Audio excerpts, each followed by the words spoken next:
देखा होगा कि 1 लाख पदों पर भर्तियां निकालेगी। ट्विटर पे आवाज साफ आ रही है ना, देखना वाला एक बार किसी का कोई मैंने साथियों 1 लाख पदों पर नई भर्तियों की घोषणा राज्य सरकार ने की है। 10 फरवरी को राज्य सरकार की तरफ से पदों की घोषणा नहीं की गई थी। राजस्थान का युवा आक्रोशित था, परेशान था, दुखी था। मैंने उनकी पीड़ा समझी और मैंने ऐलान किया कि मैं खाना भी नहीं खाऊंगा जब तक मुख्यमंत्री जी का बयान नहीं आ जाता। आप वीडियो देख सकते हो। और 15 तारीख को शहीद स्मारक पर युवाओं के साथ मोर्चा खोला।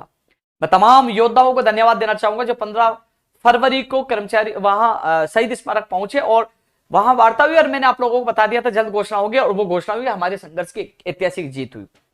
अब हमारा घोषणा के बाद अगला लक्ष्य था विभाग वाइज पदों का वर्गीकरण किया जाए और वर्गीकरण करके इन भर्तियों का कैलेंडर जारी किया जाए कि कौन से विभाग में कितने पदों पर भर्ती आएगी, कब आएगी, इसकी विज्ञप्ति कब जारी होगी। यह हम कोशिश कर रहे हैं।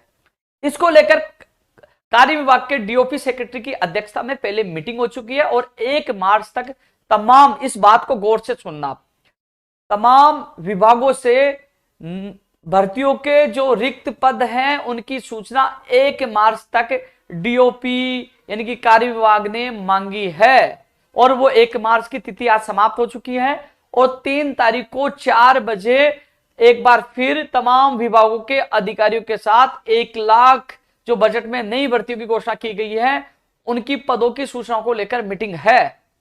अब उस मीटिंग में या तो डेटा आगे आ गए या फिर अन्य विभागों को एक बार और समय देंगे कि हाँ इतनी तारीख तक आप लोगों को डेटा रिक्त पदों का डेटा देना है।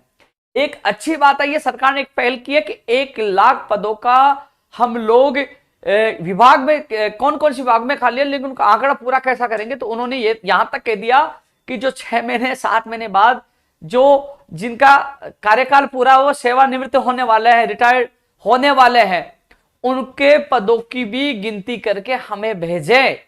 यह स्पष्ट कहा गया है। ये चीज सबसे पहले आप लोगों को मैं बता रहा हूं। तो ऐसे में हर विभाग से वो आंकड़ा आज तक जो आ गया होगा, नहीं आएगा तो 3 तारीख को वो रिपोर्ट पेश करेंगे कौन से विभाग में कितने पद खाली है। फिर या तो कह सकते हैं इतने दिन बाद आप दोबारा उनसे रिपोर्ट मांगेंगे। साथियों मार्च महीना इन चीज में मान लीजिए वो मांगेंगे, उसके बाद वो अप्रूवल कई चीजें होंगी। उम्मीद है मई जून तक, मेरी कई अधिकारियों से बात हुई, मई जून तक इन 1 लाख भर्तियों की विज्ञप्तियां जारी होना शुरू हो जाएंगी। कई भर्तियों की विज्ञप्तियां अप्रैल में भी जारी होंगी लेकिन कई की होंगी कब, मई और जून में। यानी कि 1 लाख भर्तियों की जो घोषणा है उन भर्तियों की विज्ञप्तियां मई जून में जारी होना शुरू हो जाएंगी क्योंकि ये संघर्ष के बदौलत पहला हमारा संघर्ष था नई भर्तियों की घोषणा की करवाने की हम संघर्ष कर रहे थे। दूसरा हमारा जो संघर्ष जारी है पदों का वर्गीकरण किया जाए और जल्द से जल्द इन भर्ती परीक्षाओं का कैलेंडर जारी किया जाए, जिसको लेकर राज्य सरकार एक्टिव हो चुकी है। राज्य सरकार का जो कार्मिक विभाग है वो लगातार मीटिंग ले रहा है। 3 तारीख को 4 बजे फिर मीटिंग प्रस्तावित है। वो तमाम विभागों से रिक्त पदों की सूचना मांगी है और यह भी कह दिया है 6 महीने 7 महीने में जो रिटायर्ड होने वाले हैं उनका भी आंकड़ा रिक्त पदों में शामिल किया जाए, वो भी सूची जुटाई जाए और हमें भेजी जाए।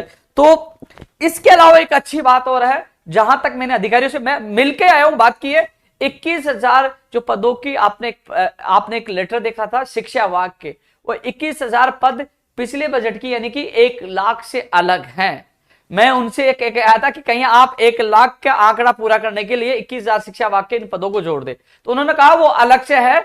इसलिए अब कई लोग, सुबह मैंने ट्वीट किया था तो ये सच्ची बात है, अधिकारियों से मैंने बात की, वो 21,000 अलग से और 1 लाख अलग से, तो 1,21,000 ये है और आपने देखा होगा 30,000 वो पद शायद अलग हैं या उसमें शामिल किया। आने वाले दिनों में पता लग जाएगा जो सफाई कर्मचारियों के। तो ऐसे में ये देख लीजिए 1,21,000 हो गए, 30 होंगे तो 1.5 लाख के करीब होंगे, लेकिन वो 30,000 किस में जोड़े जाएंगे वो आने वाले समय बताएगा। लेकिन 21,000 अभी फिलहाल अलग है।